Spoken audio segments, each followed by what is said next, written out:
Alors Jésus, quand il priait, il disait Abba, il disait pas Allah, il disait Abba. Jésus, effectivement, il était circoncis, certainement il mangeait pas de porc, mais la religion ne s'arrête pas à ça. Parce que Jésus, d'accord, il mangeait pas de porc, d'accord, il était circoncis le 8e jour. Est-ce que Mohamed était circoncis le 8e jour? Ok. Parce que la circoncision dans la Torah, c'est le 8e jour, pas le 9e, pas dans un mois, pas à 9 ans ou à 10 ans. C'est le 8e jour. Ensuite, c'est le message de Jésus, c'est quoi? Jésus lui-même l'a dit, qui devait être crucifié, et ressuscité. Donc pour suivre Jésus, bon, il faut déjà croire que Jésus a dit de sa bouche, je vais être crucifié. Il le dit dans Matthieu chapitre 20, il le dit dans Luc, il le dit dans Marc, il le dit dans Jean.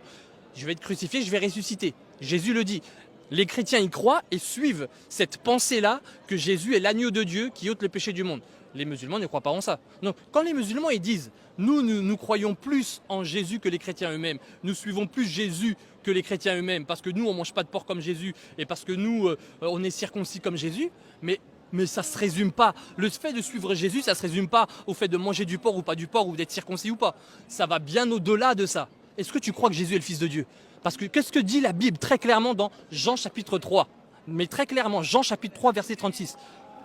Que celui qui ne croit pas au Fils, la colère de Dieu demeure sur lui. Ça veut dire que tu peux faire plein de bonnes œuvres et faire des aumônes aux pauvres. Tu ne crois pas en Jésus comme étant le Fils de Dieu, Allah est en colère contre toi.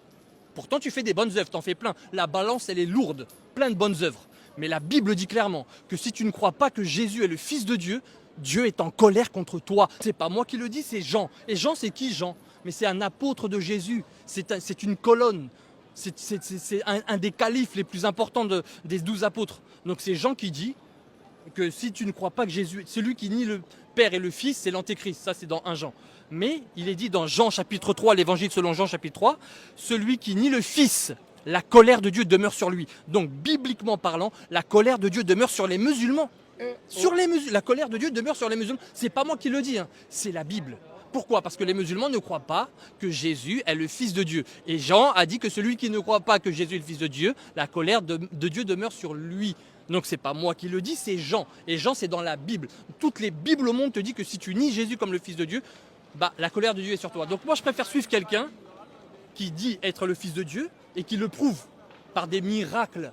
Mais un feu d'artifice, on est de combien juillet là? Le feu d'artifice, c'était il n'y a pas longtemps. Un feu d'artifice de miracle. Donc Jésus, il prouve qui il est, par des œuvres et par des actes. Maintenant, le Coran, qu'est-ce que Mohamed a posé comme miracle? Quel miracle a-t-il fait? À plusieurs reprises, il est dit dans le Coran, pourquoi ne nous fait-il pas descendre un miracle venant d'Allah, de la part d'Allah? Et il y a la réponse par la suite. Il n'y a pas de miracle. À part une lune qui est coupée en deux, il n'y a pas vraiment de miracle dans le Coran. Les aveugles, ils restent aveugles dans le Coran. Les sourds, ils restent sourds. Voilà. Les paralytiques, ils restent paralytiques. Ils ne pouvaient pas guérir. N'a pas fait de miracle. Si tu t'arrêtes que sur le Coran, les coranistes, les 114 sourates, Mohamed, à part le fait d'avoir coupé une ligne en deux, il n'a guéri aucun malade, il n'a ouvert les yeux de personne, il n'a fait entendre les sourds de personne, il a fait marcher aucun paralytique, il a ressuscité aucun mort. Allah n'a donné aucune autorisation à Mohamed par rapport à ça. Par contre, Jésus a dit, celui qui croit en moi, il fera les miracles que j'ai faits. Donc, Mohamed croit en Jésus. Mohamed était censé faire les miracles que Jésus a fait dans ce cas-là. Puisque Jésus a dit que celui qui croit en moi, il fera lui aussi les œuvres que j'ai fait. On va s'arrêter là, mesdames et messieurs. Donc, c'est clair par rapport à ce qu'il a dit. Il a dit qu'il faut suivre le Messie et non pas les prophètes. Et ça a été prouvé par rapport aux Écritures, c'est ça? C'est ça. Mesdames et messieurs, mettez un commentaire là-dessus. Ce n'est pas moi qui le dis, c'est lui qui l'a dit. Et c'est dans la Bible qu'il a été écrit. Voilà. Donc moi, je dis rien du tout. Donc mettez un commentaire là-dessus. Si vous n'êtes pas d'accord, mettez vraiment des commentaires et dites pourquoi vous n'êtes pas d'accord. Merci beaucoup. C'était Khalid Teddy et Aboubakir. Aboubakir. Il y a une dernière chose. Le maître, c'est pas moi. Oui, oui. Le maître, c'est Jésus. Voilà. Amen. Vous m'appelez maître et rabbi et vous dites bien car je le suis. C'est ce qu'a dit Jésus. Amen. Amen. Donc Jésus a fait ses preuves. Amen. Amen. Merci.